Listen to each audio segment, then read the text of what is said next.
This is an oral history interview between Burton Robbins, 1108 Hapeman, Hapeman, Lansing, Michigan, 48915, phone 517-484-5170, and Helen Earley, held Thursday, June 21st, 1990, at the Oldsmobile History Center, EDC North, 4000 North Grand River in Lansing.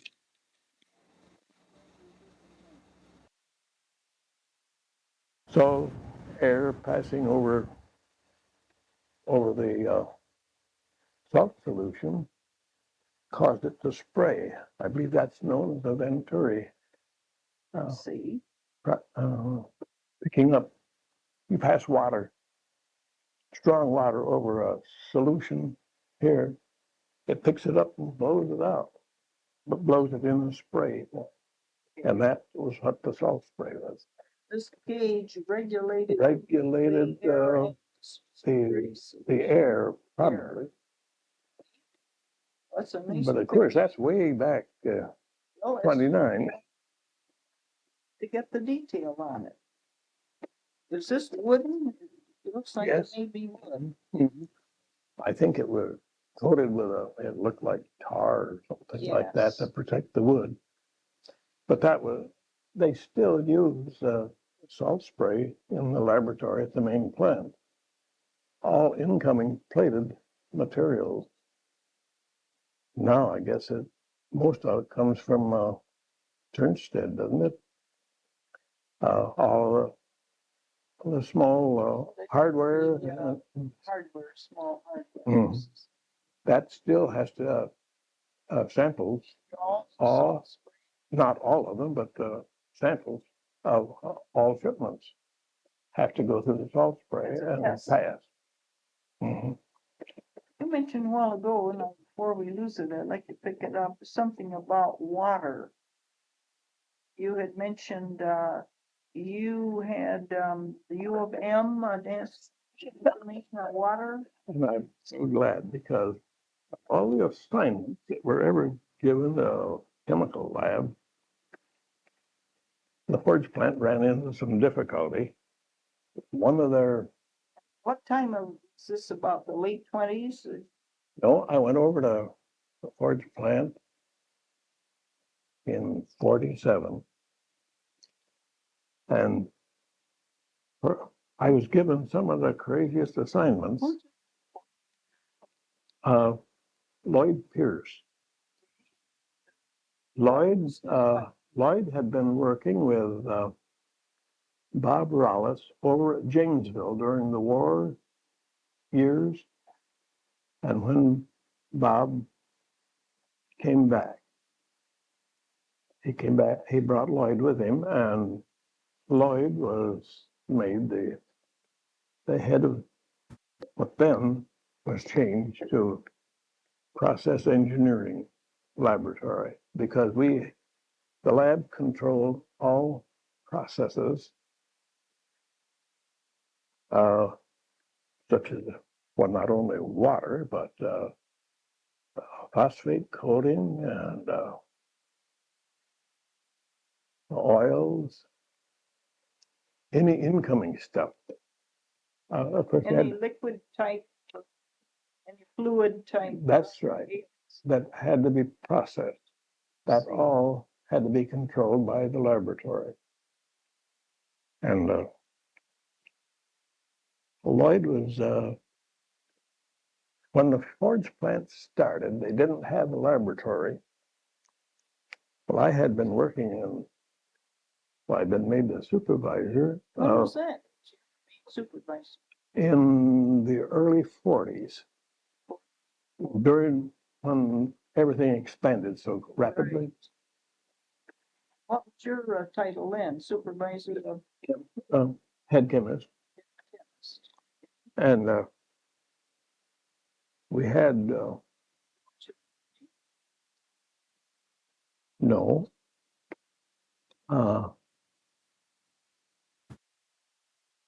I don't recall. I know I was tickled silly.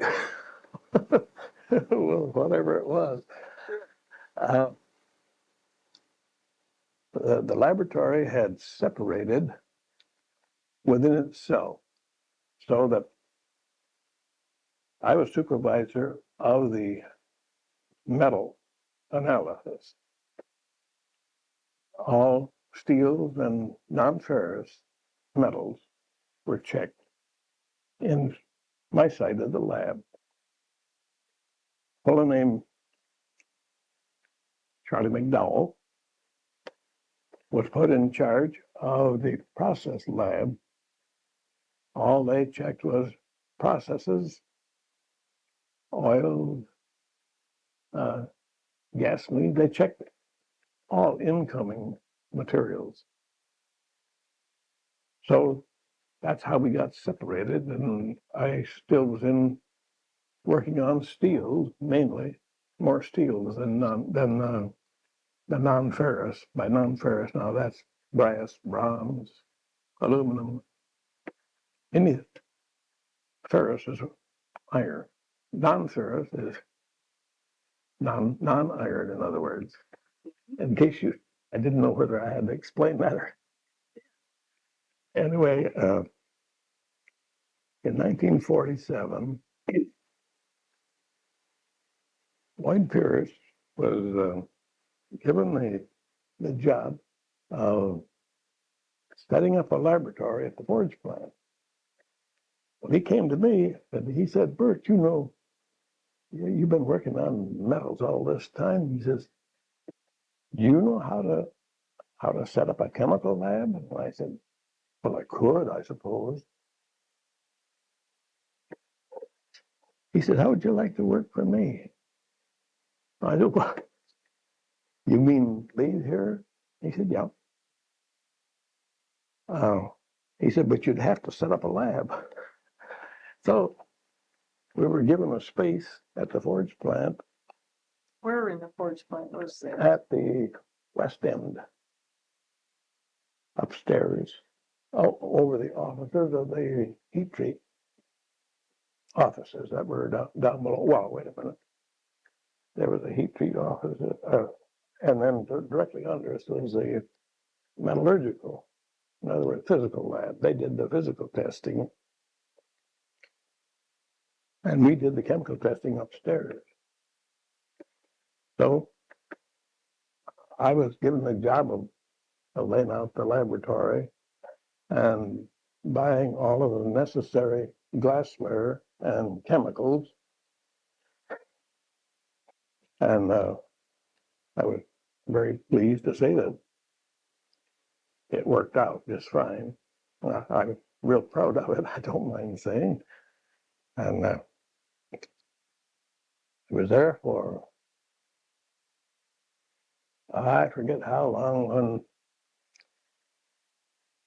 Lloyd Pierce, my boss, said, "Bert, you're not doing too much." He says, "Why don't you take over the laboratory over across the road, Plant 3.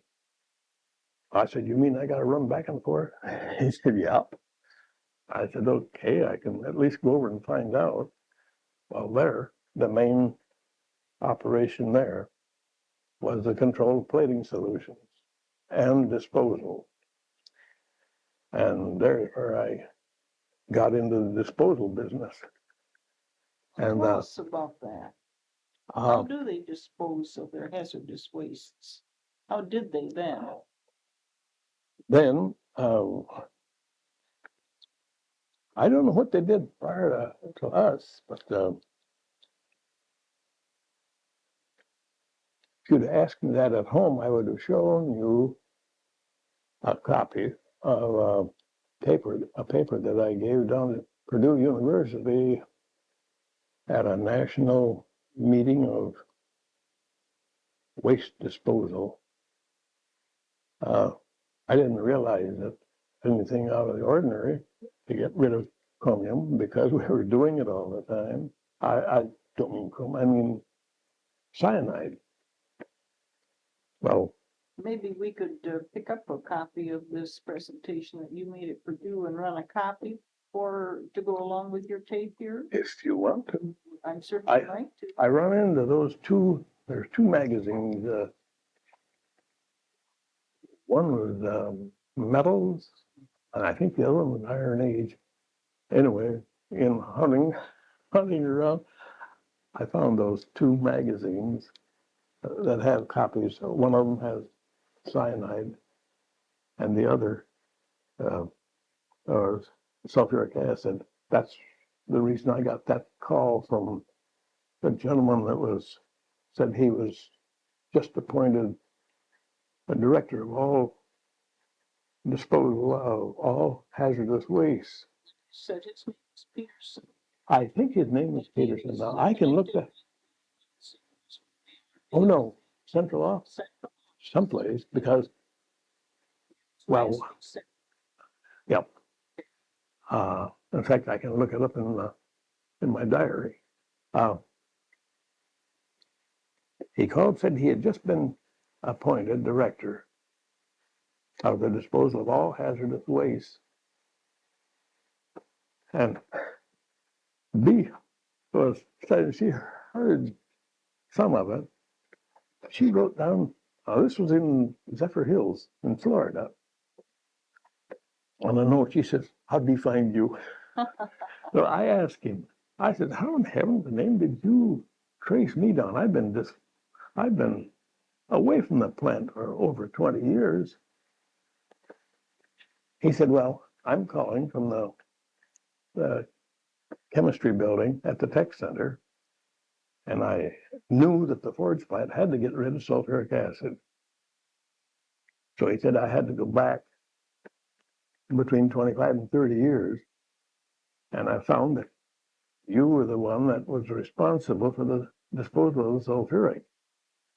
So I told him what it was. I said, well, if you're worried about something as simple as sulfuric, I said, why don't you jump on cyanide? I said, that's about the most hazardous of all in plating, in a way. He said, no, I got you spotted. He said, I'm one jump ahead of you. He said, you're the Robin that gave the paper at Purdue. So he said, he said, it took me quite a while. He said, I found in the chemistry building that you were a member of 4 different committees. And he said, I wasn't interested in the chemistry, spectrographic and X-ray, or lubrication, but he said, I hit it when I found that you were on that disposal committee. So he said, that's the reason I tracked you down. And so you could really help him there. I'm glad I was able to, and he had a copy of your the paper? Yeah. He had dug way back in Research. He had done a lot, apparently. And then he had to call Olds personnel, and they told him that I was in chemistry and probably disposal. And I told him how we did it, and how we got rid of the sulfuric acid. I slipped up just once on that. Can you tell it now? Well, how did you get rid of sulfuric acid? We neutralized. How did you neutralize? We started just with lime. And then I got the wild idea of using a material that the tissue body had to haul out. In order to generate the gas for welding, they used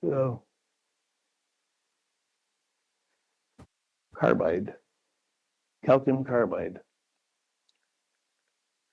When that generated with water, you've heard of carbide lights that the old cars used to have. Okay, it was the same gas. They had this spent calcium hydroxide. I knew one of the fellows at Fisher, I said, what do you do with all that spent junk? He said, we have to haul it out. I said, Where would they haul it to? I didn't ask, but it was west of town someplace. Yeah. I said, would you like to send one of your tank loads over here? He said, what for? I said, we may be able to use it. He said, oh my God, you can do that. That's the way we did it. We used that spent calcium hydroxide to neutralize the sulfuric acid. We just had to add it until checking the pH. We knew we had gone past the point of acid where we're getting on the alkaline side of the pH range. Same thing must have been true when you said you first neutralized the acid with lime. You had to keep pouring them out. We had to buy it from Carrier Stevens, and it was costing Oldsmobile an awful lot because there were 3 small tanks that had big baskets, and that kept working up and down. Each basket was full of small. No, the forgings were in the basket, and they were just sloshing up and down in this sulfuric acid until the acid we turned it spent, and we had to get rid of it. And then, of course, the big tank where all of the crankshafts came through there right on a rail. That was a lot of sulfuric acid to get rid of. Gallons.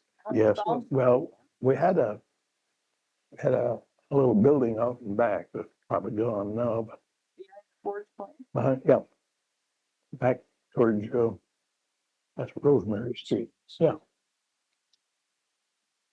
And then later we found to do with that little building.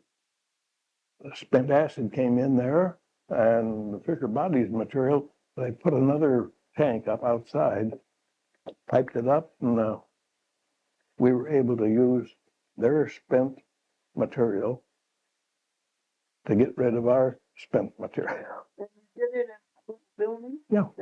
Yeah. And so then that's the spent material was just what flushed down the river? No, it was put in great big ponds out and back. Like a holding pond? Holding ponds, and when it evaporated down enough, then the iron, just a heavy sludge, that was hauled out. You couldn't reclaim anything from Oh, the no. sludge? No. Where would that sludge go? Where was that? It was hauled out. They hired somebody to haul it out. How much sludge would there be at a time? Oh, just. Would it be tons? They took, I don't know how many trucks, but they hauled up there for days. When one of the ponds would get down to the sludge. To a sludge where they could handle it. Yeah. Well, then we ran out of space back there, and I don't know who found the company in Detroit that would haul it down to Detroit. Haul sludge? No, the acid in tank trucks. Yeah, sulfuric acid. Treated. Oh yeah, just as it came out of the pickle room itself. Now, what? After that, we didn't do anything.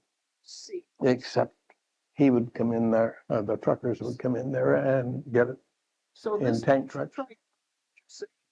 You actually utilizing the sulfuric acid? That we don't know, and we weren't the least bit curious. Because then go through the process of spending it out That's right. yourself, That's right? right. And I said I slipped up. I in telling one of these fellows about it, I said it went to Detroit. There's some company down there. I said, for all I know, they might have trickled it into the Detroit River. I shouldn't have said that. And I have no idea what they did with it. Well, they must have had some purpose, or why That I don't know. Why come clear up here? I don't know. Well, Old had to pay to have it hauled out. But then you're no longer utilizing this That's liquid right. from That's your right. body to That's right. neutralize. We weren't neutralizing anything. Then we were out of So that then business. Sludge to control. That's right. And that later was covered over, and I think well, I haven't been past there now. See. There's probably a lawn or building there. I don't know. Street side too. They were on this side of Rosemary, right back of the South, east of Rosemary. yeah, at the back of the forge plant. Right. So, when did that take place? Remember? well, it had to be in the 50s, probably. That you stopped neutralizing sulfuric acid. Later, I don't know when we stopped. I don't know when somebody made the contact with this company in Detroit. Well, now that takes care of sulfuric acid. What did you do with cyanide? That is a complicated one. You better read it, because actually the thing that we used, How did you get the cyanide? well, copper plate is in a cyanide bath, Okay. and anything coming from any waste material,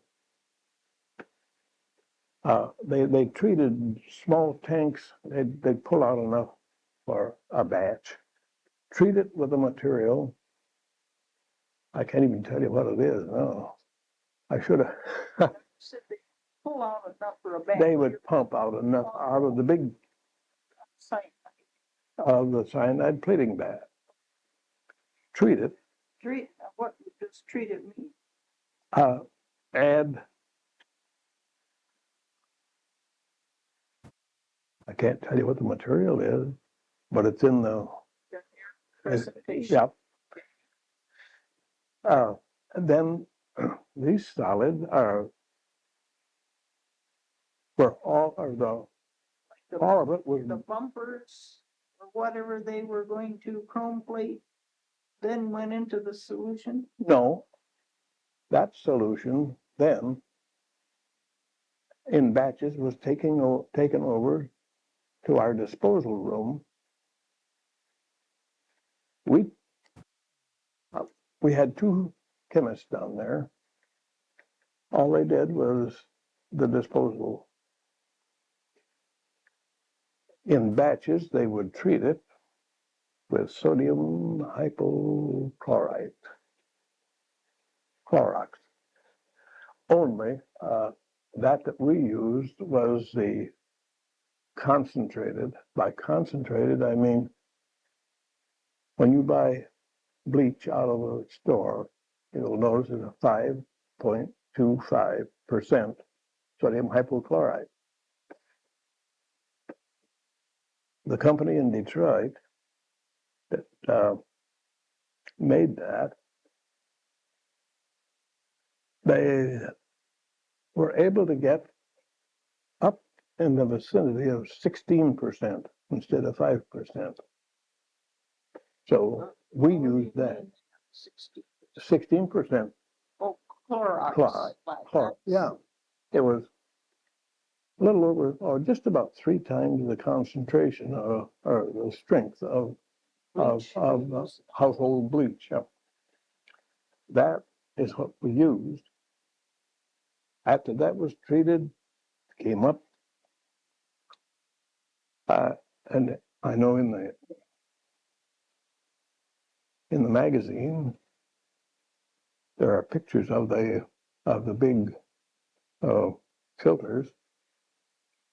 We'd filter all of that out. What would those filters look like? Well, about that big around, about 6, what leaves? 4 feet diameter? Well, they were cylindrical, but there was a bunch of leaves in there, Oh, and the solution pumped in there, and solution coming out, of course, had to go through these leaves, and it was clear. We had to keep very close track of the effluent, that is, the fluid coming out of the filters. And when we knew that there was more than enough not neutralization, but to meet your standard. where it would meet the standard of, I think the city had us to less than 3 parts per million of cyanide in the water going to the city sewage disposal plant. So we always made it a point to over-treat so that we're darn sure that we were less than 3 parts per million. And that's the way we disposed of it. It was kind of, we had quite a large department. Oh, the process. It was. Time consuming. And the thing that, of course, on that disposal committee down at Detroit, I told them about it. I don't know anything up to a year later. One of the fellows down there, the head of that at that time was a fellow named Cooper. Called. Yes, in the chemistry. And then there was also another, I guess his assistant, his name was Dave Milne, Milne. He later went into some other job.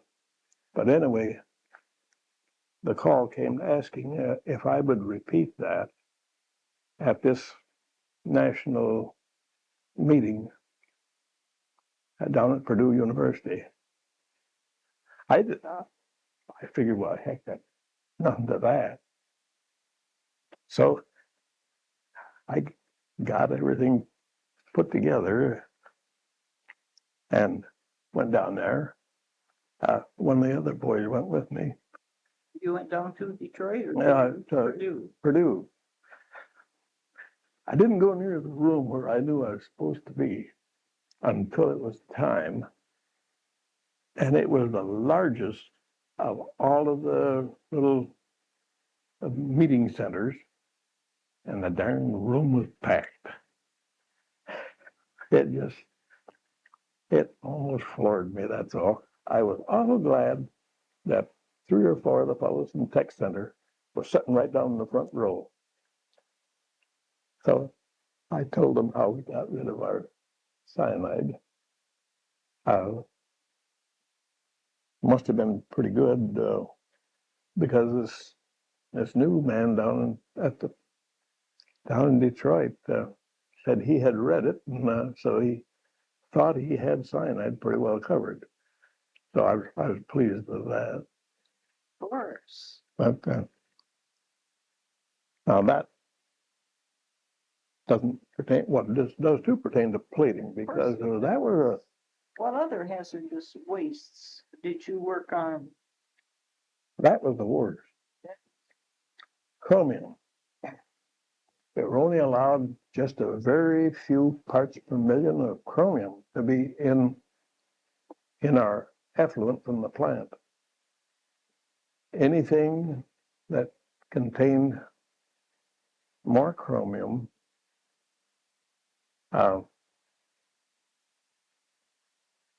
we neutralized that and changed the chromic acid to chromium hydroxide, I believe it was. How did you do? By the addition of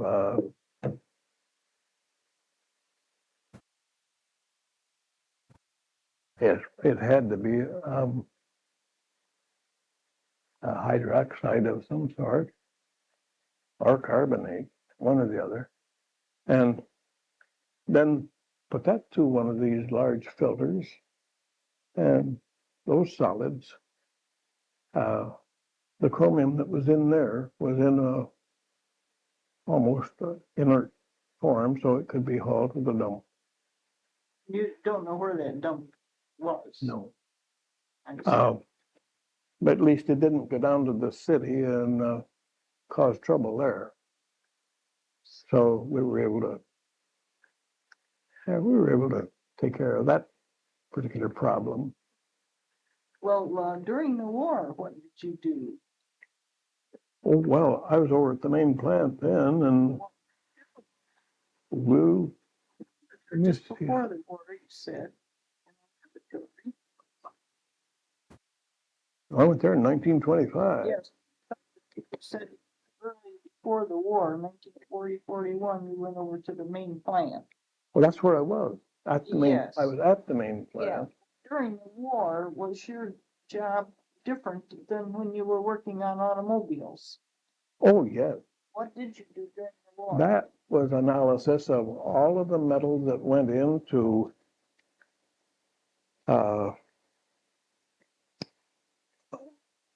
the guns. Of course, they were making quite large cannons, quite large rifles, and shells. But they were making 75 millimeter, and they were making, at the forge plant, they were making a lot of shells. Those, I guess it was more 75 millimeter shells. They were only about that long, and solid. They were for anti-aircraft. In fact, they were hollow.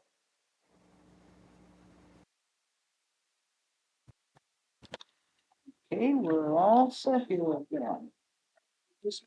You were asking what we did during the war years. Of course, the laboratory expanded rapidly then because we got so many samples in. We had to check all the steel that went into all of the military, well, I shouldn't use the term military, everything that went to the government, let's put it that way.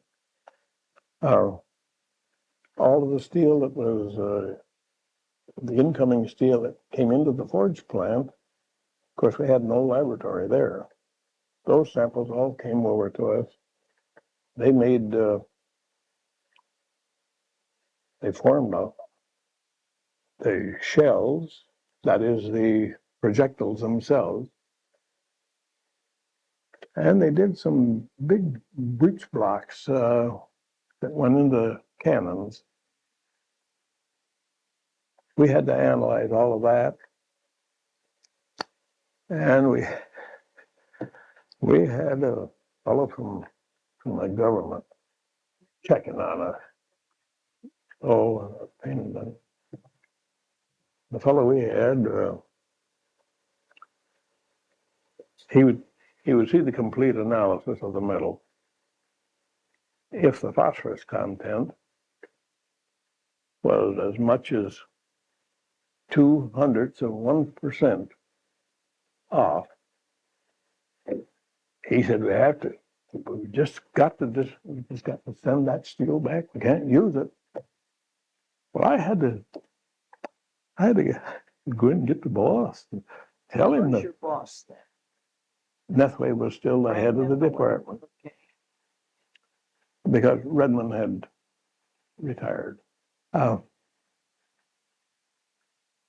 Mr. Nethway had to explain to him that the phosphorus content in steel, anything below 0.05% is passable. We had more trouble with that fellow. He wanted it to be exact all the way across, and that's every element that had to be checked. So it was a lot of fun, just the same. But we were doing we were running as many as 30 samples simultaneously. Now, when I say that, take the manganese content in steel.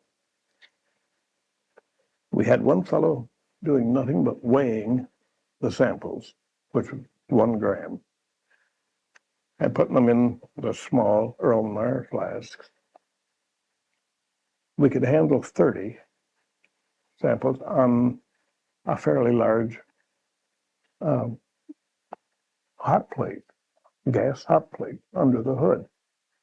But we could run 30 at a time. So that's the number of samples that were coming into us.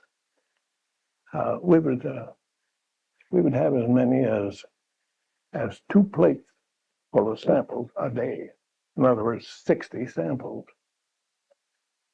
So we were doing a tremendous amount of analytical work at that How time. long did it take to run a sample? Oh, we could cook them up in probably 15, 20 minutes, and put them in the cooling troughs of the chemical benches. What was the chemical to cool them in? Oh, I said the chemical benches. Oh, the benches. The Okay. benches are solid up to the center, and then there was a cooling trough right down the center. Oh, was there any liquid in that cooler? No, we just run water in there, Oh, and we could do 60 a day. let me ask you, you said you cooked up a sample. What, Well, manganese, for instance, what type of flame or heating, heat? just a hot plate. Just a regular electric hot plate? No, there was gas. Gas hot Mhm. plate, okay, very fine. Dissolve the sample in a nitric acid solution. And then you cooked that. And that, yes, but then we had to add various chemicals until we got to a point where they were a pretty purple solution. Cool those, and then with pipettes, automatic pipettes, we had 5-gallon tanks, 5-gallon glass carboys of standard solutions coming down to the automatic pipettes. By automatic, I mean by turning it one way, you could fill a 50 milliliter pipette. Turn it back, then turn it down, and the solution would come out. You very carefully added that until you decolorized it completely. So it was a clear solution. And that, we had everything had a factor to it because we made the solutions up standard. So that would, the amount that we use, the number of, I keep saying CC because That's all it right. still used to be, Sure. they've changed it to milliliters now. That would tell us, by multiplying by the factor, give us a percentage of manganese in that particular sample. And the same applied to phosphorus, sulfur, silicon, nickel, chrome, vanadium, molybdenum, titanium. Wait a minute, not titanium. But that, in effect, is about what it was. We used to use an awful lot of chrome, nickel, steel, but they finally were able to, through the engineering department, were able to use a plain carbon steel rather than an alloy steel. Well, did you ever actually turn down a shipment of steel? Yes, ma'am. Because of the poor quality? Did that Over at the forge plant, yes, we happen did that. often? No, the steel came from U.S. Steel, Bethlehem, Republic.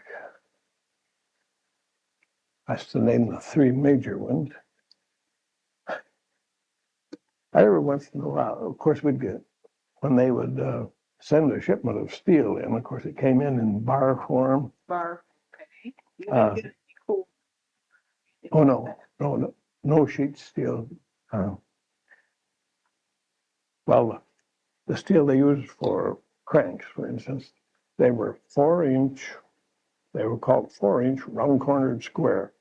The corners were just rounded off.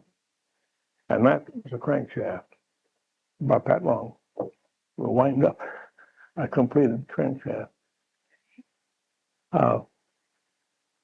Every once in a while, when they'd send a shipment in, they would send the mill analysis with it.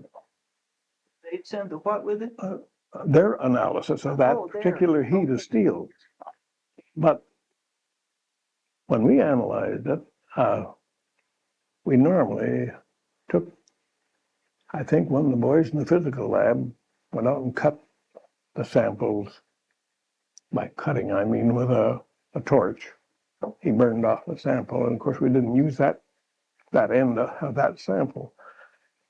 They would mill it up and bring it up to the chemical lab. And but we used those millings to do our work. If our analysis didn't compare with theirs, then Jack would go back out and. Jack, who was that? Well, that was one of the fellows that worked in the physical lab that cut the samples. Jack Gannon was his name. I understand that he's gone now. I'm not too sure. I guess I'm about the only old buck left. Robert, you've got a long way to go yet. At 85? Big, so. Fantastic memory. No, just some of that. You've brought back a lot of that to me. Suppose your sample analysis conflicted with what the They would in turn come and take company. these. Yeah.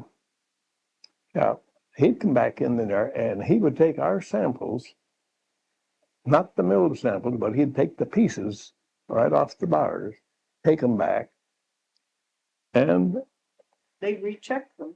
They rechecked, and if they found that our analysis was closer than their own, they would take the heat back. Yes. And the heat was quite a few tons. Yes. That was rather an expensive error, wasn't it? Yep. I guess the worst mess he ever got it into was GM knew that they were going to run out of steel. The steel workers are going to go on strike. Well, when was this?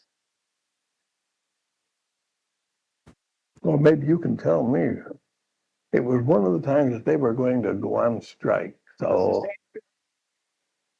yeah, I think so. It was when there was a union then.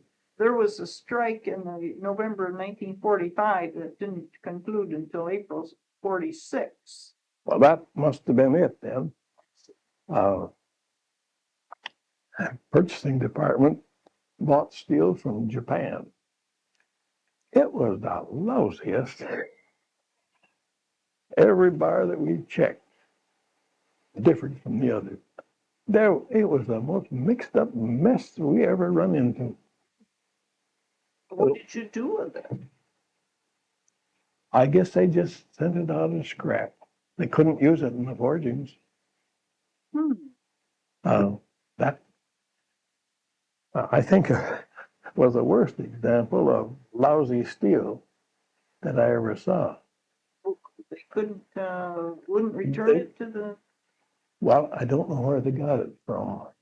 Anyway, originally it came from Japan, but it was just plainly no good, and they couldn't use it in the forging. So, we learned a lot of funny things, I guess. Well, now, so all during the war, you worked on checking the metal, steel that went into the shell. shells And the cannon. and, well, any of the metal that went into armament of any sort Olds was that making. Old was making. Do you remember any unusual things that happened? I mean, were there any accidents with the pickle tanks or? Only one that, thank goodness I wasn't there at the time. It was on a weekend. Somebody was going to have to do some work up over the big pickle tank where the cranks came down. And that was a long tank. It was, oh, criminy, 20, 30 feet a little more than that. See. But long enough so the cranks were completely pickled by the time they got to the end where they come out. Lloyd Pierce went into the lab on this Sunday, and he happened to be going past the pickle room when somebody, I don't know if it was a pipe fitter or a millwright, who it was, somebody way up by the ceiling. His foot slipped and he hit, I don't know how many crossbars on the way down, and down he went into that hot sulfuric acid. That was not a pleasant thing. Oh, sure. You want to know if anything peculiar happened? Yeah. Finish this story. What happened? It killed him. Lloyd saw it and he was just sick. Oh. Of course, they fished him out there in an awful big hurry, but my God, well, as Lloyd said, he hoped that hitting some of those cross members of everything, he hoped that he was unconscious when he hit it, when he hit this hot solution, because we had to keep the solution hot over the weekend or it takes so long to get it back up to heat. I don't even recall. Was that a gas fire? No, it had to be steam heated. See. I had nothing to do with that other than be sure that it was up at the correct temperature. And what temperature was that? Hotter than a dick. You wouldn't put your fingers in. And us fellows tried once to see what temperature we could stick our finger in, and we got up to 130 degrees, and that was it. So it was a lot hotter than that. And sulfuric acid, being as heavy as it is, the temperature could be way up. See, sulfuric is real heavy.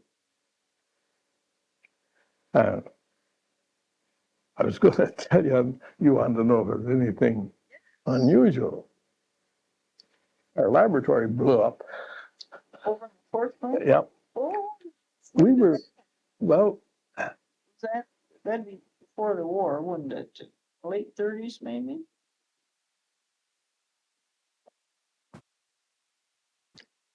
It was before I went over, before I was put over at Plant 3.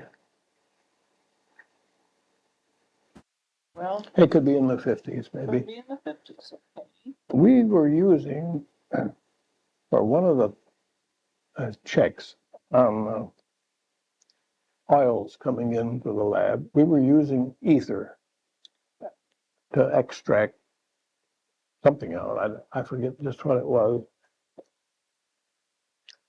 Could have been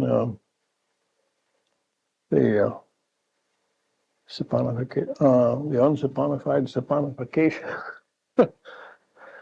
That doesn't mean anything, but it was a test similar to that. Anyway, we were using ether. Carrier Stevens was delivering ether to us in gallon jugs, glass gallon jugs. Some ether had been brought in cold weather. Now, don't ask me when, because I can't I have no recollection of when. And it sat down there in the receiving room all forenoon. It was brought up to the lab in the afternoon.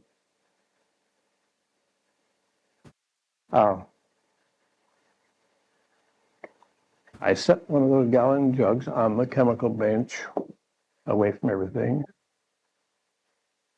except right across on the shelf above it was the concentrated acids. One of them was perchloric acid, that you can't have anything organic get near it or it'll explode. Well, anyway, there was an explosion there and a fire right underneath that perchloric acid. It knocked me out. I was just going to go into the lab from the office, and it knocked me clear back in the corner. I saw that fire and saw the perchloric acid, so I went out and got the remains of that jug, took it outside, and there was enough of that ether vapor that we had a gas-fired hot water heater over in the corner of the lab. It set off, and the explosion that blew me clear across the office. Now, it didn't make, in the lab there, now the chemists that were working there would tell you the same thing. It didn't make much noise, but up at the front end, in the office area, they thought the whole back end of the forge plant had blown up. Now, we were apparently in the center of that explosion. It didn't make much noise. Oh, that's strange, isn't it? But no, fortunately. I was the closest to being injured. Well, I just got bumped pretty hard. It was enough of an explosion that the back walls of the forge plant were about that thick. It moved. Well, no, at least 2 feet thick. 2 feet thick? And they were moved. It moved them out, and then, of course, it blew the whole ceiling off. But they were able to contain the fire? It was just a flash fire, but a terrific explosion, apparently. I got the ether away from the perchloric acid. That was my worry, because I knew if that ether and the perchloric got together, it would probably finish a whole bunch of us. What did you use for perchloric acid? Well, that was one of the strong acids that we used in our analytical work. I see. And after that happened, a fellow named Don Brainerd was our safety engineer over there at the forge. I was telling him about it, and he said, "Why is the ether brought in here in gallon jugs?" I think all it has been. He says, "Well, let's just not have it." So we got a hold of Carrier Stephen, told him what had happened, and Don Brainerd said there's not to be any more ether sent into this plant in anything other than metal containers. And, oh, by the way, I mentioned that perchloric acid.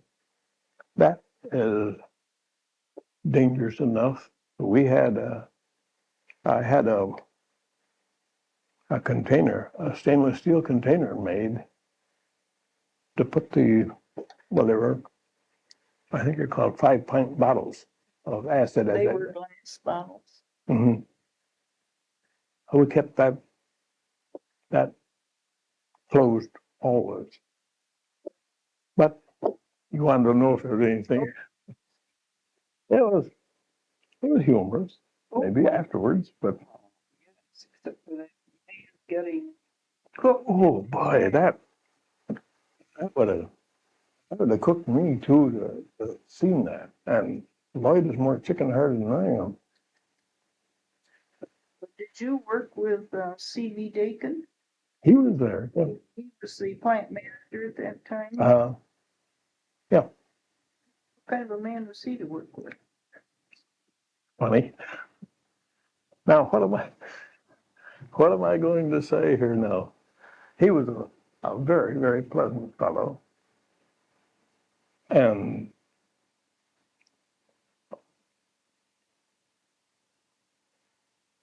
if you didn't have that on, I'd tell you something. Well, we can shut it off if you want us to, but I wish you would when I tell it. Well, I can say this much. We had the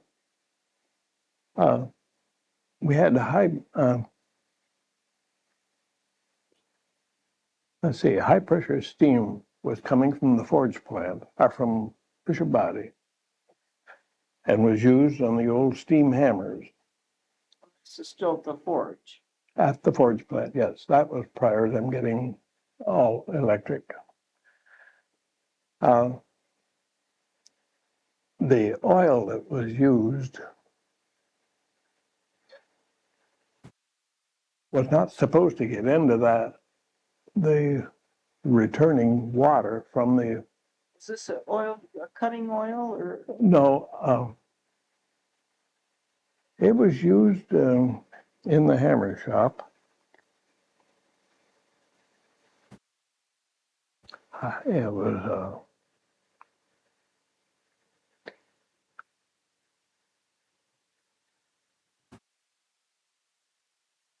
I just don't know. Anyway,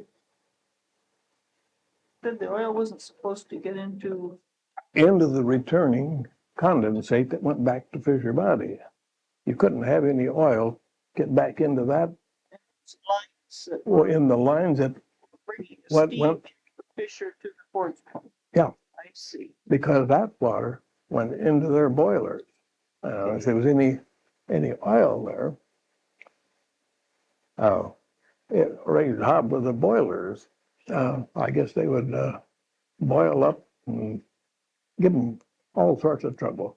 We had to keep the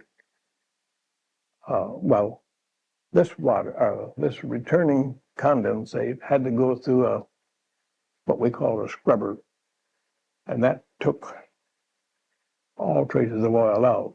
Hopefully, we had to keep it down below 8 parts per million. Well, there was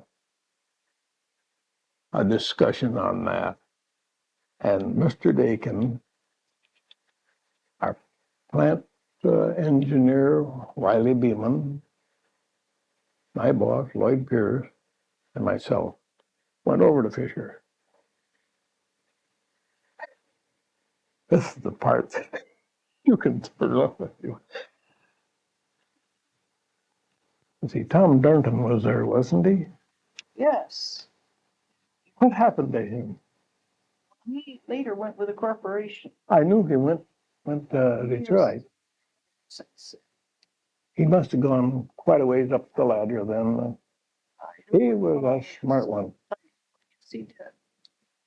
And then there was a Bill Moutz that was an assistant he was assistant to Tom Darnton.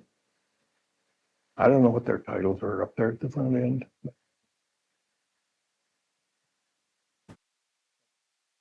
Back to Mr. Dakin. He was really a nice person. We had occasion to go to Detroit for something or other. Mr. Dakin, I think Bill Moutz, and myself. We got down there in time for lunch. I don't remember the name of the restaurant, but it must have been one that Dakin favored. As we walked in the door, they had either 2 or 3 musicians walked around there. The minute we walked in the door, they started playing My Merry Oldsmobile. Oh. So he must have been a regular customer there. Sure. That's a catchy tune, too. He was a lot of fun. Did you go down to Detroit and the tech center often? Yes, I was a member of 4 different committees, so Oh, I see. Chemistry was the one. The spectrographic and X-ray, because we had both. I had the fun of buying both of those. Disposal and lubrication, of all things. That was an assignment that was put on me. I didn't know anything about lubrication of heavy equipment. I learned though just mainly from the fellows that came from the company. Do you remember any of those names? No, Okay. one from. It's okay. No, I'm sorry, I can't. That's all right. Mr. Robbins, after you went over to the main plant there in the laboratory, did you you came back to the forge plant later, or did No. you end up in the main plant? You served your time in the main They're in plant 3. plant 3, then was your last move. I see. What time, do you remember the year you went over to plant 3? Is that in the 50s, late 50s? Let's see, I retired in 68. It must have been in the real early 60s. I was over there for 5 or 6 years anyway. I see. Okay, who was your supervisor over there at plant 3? Mr. Pierce. Still Lloyd Pierce? Yeah. Okay, uh-huh. What else? At that time, I'm sure it wasn't my brains, but I had gotten up to the title of senior chemical engineer. And I think it was my age more than brains, but anyway. So then, as senior chemical engineer, what was your job responsibility? Operating, seeing that the laboratories at both plant 3 and the forge plant I see. were running smoothly. So you had both the main plant and forge and No, just those 2. plant Yeah, 3? when I went to the forge plant with Lloyd Pierce, I was all done at the main plant in 1947. Okay. What other things did they chrome plate at plant 3 besides the bumpers?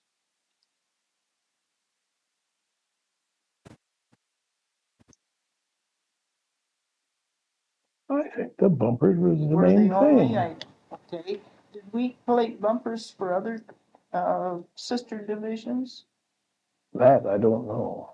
Okay. But see, that was completely automated. And when they hung the bumpers on, at the one end, it went all the way through the copper, back through the nickel and the chromium. How many bumpers could they do a day? Oh, Marty, I don't.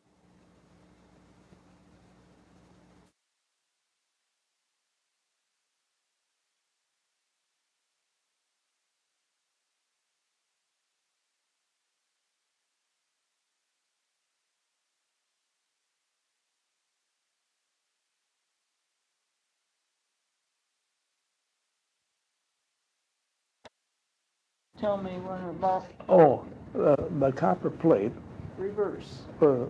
periodic reverse. Periodic reverse. Okay, what is that? When it would go into through the cleaning, yeah, prior to going into the copper. When it got into the copper, it would plate for, I think it was 64. I think it would plate for 60 seconds and then deplate for 40 seconds.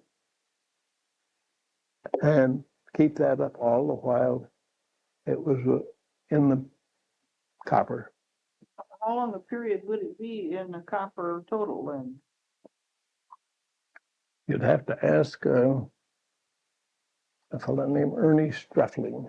He was the plating engineer from the lab. Well, what was the purpose of this 60, 40 seconds? Can I? Sure. Piece of paper, let's do it right on the back of this. Here's a pen. Okay.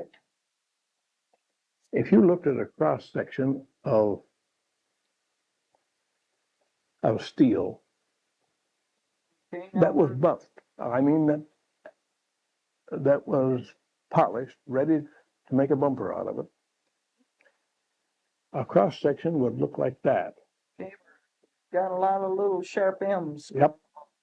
When you plated, you put plate right on there. Follow that Copper contour. follows very nicely, but in deplating, it would Took off the it tips. took off the tips, Okay. and it was back and forth until the copper was extremely smooth. Okay, would that fill in these little No, things then? this would come down and fill in with copper. Yes. Oh, I see. So you'd have a solid Well, not a complete, but three. it was an awful lot smoother than the steel as it came in. I don't know what plant that was. A plant in Pittsburgh. We were there and watched them.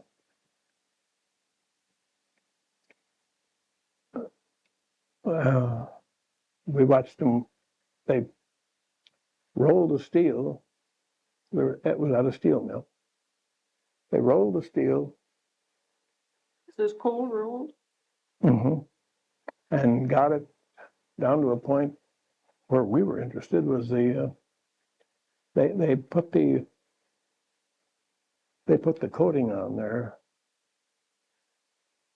That was a combination of phosphate coating. There might have been a little soap mixed in that. Anyway, when it came into plant 3, that sheet of steel was all ready to go into the press. It didn't require any coating. Punched out or Just pressed, shaped. just pressed out. Oh, nice. But all over the years, I guess, I don't know how many different steel mills we had occasion to attend. I mean To visit? to visit. And this was a particular one because we were interested in that coating. Apparently saved the process at the factory by buying that. They did it. They polished it and then put that coating on there. Did you ever have to join a union? You never did. Do you remember any relations problems other than that strike after the war? We simply were told to abide by all of the rules and regulations Of the union? Plant. Of the plant. Okay. But our boys were not members of. Well, the only thing that bothered me, I was told that I could not work at the chemical bench, except if it was a new process and I was working on that. Why was that? Because you were a supervisor? Yep. I see. Who made decisions? What, in the lab? Yes, in the areas where you worked. Would it be like Lloyd Pierce? He, Or would it come from someone higher? well, a fellow named Cook was above Lloyd. Bob Cook? Yeah. That's it. Okay. I don't recall when he headed up that Lloyd answered to, but I think Lloyd answered to Cook. Mm-hmm. Well, how were communications handled? Did you get written memos or when there was some job assignment change or some other change in process? Did you have something in writing that you knew or you could anticipate? Or did your boss come and tell you? Well, he made it a point to visit us anytime. Yeah, but did you get written memos on different processes that were going to be changed or? He told me, See, he says, there's your job, you do it. And that was it. so Lloyd Pierce would give you He the was- specifics That's on, right. on your assignment. That's right. You really didn't have anything in writing, like a procedure followed. Well, who made a decision if somebody wanted to, do a little experimenting on something? In your work of, testing, you must have run onto a lot of opportunities to use your initiative to try something different. Well, I guess I was about the only one that ever did any playing around of any sort. Like, And could do that. I could do that, but I couldn't go out and work at the chemical bench along with the chemist. See. What, things did you experiment with? Do you remember anything Yeah. else special? That disposal at the forge plant was one of them. And of course, the disposal, our big disposal department there, we didn't do any playing with that. I don't know who set up that particular procedure, but we followed it very, very closely. The one on the disposal of cyanide. Maybe that was a corporation procedure. I don't know. Was there a waste department head or director? Me? That was you, okay? And I did report things like that to the committee What, down at the tech center. is that a monthly thing? Whenever they sent word that they wanted the people from the different plants, GM plants. First you said you. Yeah. So I don't think we had meet over, I don't know, 3-4 times a year, maybe. And then your representatives from the other car division, Or the other, yeah. accessory division representatives there too, like Turnstead or Packard Electric. I'm sure it must have been because let me see, the chief chemist at Buick at that time, a fellow named Pasco. He and I got, well, we were about the same age, had just about the same problem. But I can't name the others, but Well, Mr. Robbins, what was your training? Now, well, obviously you had some specialized training. You didn't? You graduated from high school? Which high school was that? Lansing. Old Central, okay. Right, and then what did The telephone company, when I don't think you're old enough to remember this, when there used to be 2 telephone companies here in Lansing, the Bell and the Citizens. The Citizens was at the end of, what's the first street south of Michigan? No, south of Michigan, it's Allegan. Allegan. Right at the end of Allegan Street, there was a little building there. That was the main office of the Citizens. When Bell took over, I'd gotten a job working for the telephone company, and one weekend, after we'd gotten all of the wires in on the big, what they termed the main distributing frame, 2 of us went over to the Citizens plant, and with headsets, we would tell them, or they would tell us which line they were going to hook up. We, in turn, would disconnect this one at the Citizen, and they would connect up the Bell system. People didn't know that Pretty smooth transition. it was so smooth, and no, I don't believe anybody knew it in the city. But after we got through, I figured, well, I better hunt for another job. So I went down to Oldsmobile And as Leon Miller, who was the head of the employment at that time, he said the only job available is in the chemical lab. He said probably you'll be a dishwasher. I said, well, anything, doesn't matter. So that's the way it all started. And Ray Redmond, he was so darn nice about showing me what he wanted done. I began to get enough interest in chemistry that's when I started a whole lot of courses. And while all I had to know was just the routine work, that was easy.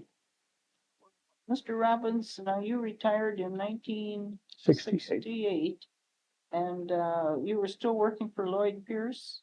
At that time. Was there any reason you retired then? No. I had been over talking to in personnel. Well, I think he lived out near Holt. He died when he was mowing his lawn. Oh, No. Snowman. Red Cherry? No. Matt Campbell? No. No. Oh, Matt. I knew him real well because during the war years, he lived over near us. Oh, yes. And he rode with me all the way back and forth to work every day. He always kidded me because I was so skinny. He said I'd make a good a good window display for Estes Ledley. Well, shortly before I retired, I had occasion to go over there, and the girl asked who I wanted to see, and I said I want to see Matt Campbell. She said, who shall I say you are? I said, just tell him it's Estes Ledley, the window display. She says, for heaven's sakes. I said, that you tell him. She says, there's a gentleman here wouldn't give me his name, but he said he was a window display for Estes Ledley. He said, you tell Bert to get in here. But that was a standing joke for a long time. I like Matt. So there wasn't any real reason to. Well, in talking with, I wish I could remember his name. He said, well, Bert, you could retire now, and you're not 65, but I think I was 63. Wait a minute. Hey, yeah, I was 63.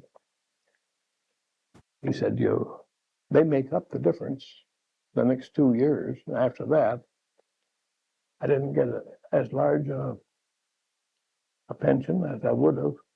Oh, I don't mean pension, I mean Social Security. But he said, heavens, if you got anything in mind? I said, the only thing I got in mind is maybe spend my winters in Florida. He said, well, then it wouldn't hurt you a bit. So I told Lloyd I was going to leave. Well, I had to write him a letter on that. You asked if there was any letters. Well, Mr. Robbins, do you have other pictures? You'd mentioned some of the lab that you might like to share with us that we could look at. When you get the okay, and when you take me home, I'll get the magazine of that cyanide. You said you were interested in that cyanide? Yes. We would like to make a Xerox copy of it, and then we'll. It's several pages, I guess. Be glad to do that. That was, to me, one of the most That was kind of a gratifying. major accomplishment too. Yep. Aside from being darn scared when I saw the number of people there and the letters that we got afterwards, my goodness, they were from all over. Well, the most humorous letter came from a general in some camp in Texas. It says, send 1 copy of Disposal of Cyanide. Signed his name, and that was it. He didn't say please, and he didn't say thank you. He was a general. But it was kind of comical. I got letters all over and copies of that. Do you have a scrapbook that you keep your letters in? Not anymore, no. In fact, I wished I had. Sure. Because, well, it'd have been on a large book, 43 years. 43 years. But I enjoyed it. The work was different all the time. And well, I hope, that's all I can say. I hope that I made some contribution, and I hope I cleared up a little bit on this plating business. Yes, you certainly can. You're very definitive. Very grateful for well, I didn't hear the name of Ray Redmond all evening long there. We're talking about Rio. And they were talking about The Rio, which came later, so perhaps that's why Mr. Redmond's name was mentioned. there. I thought when he got that done, he said, there is the first commercial application. Yes, Oldsmobile is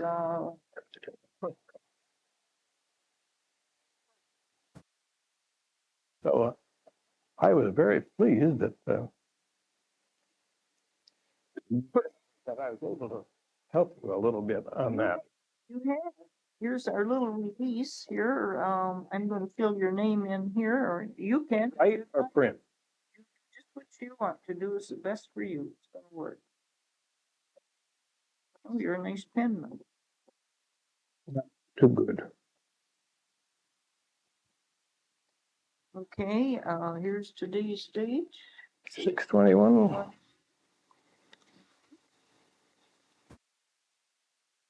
Could have it right there again. Oh, Mm-hmm. the second time? Right, I'll sign down below here. I've made an agreement that shows we're appreciative of what you're sharing with us and that we're going to use it wisely. Thank you. Let me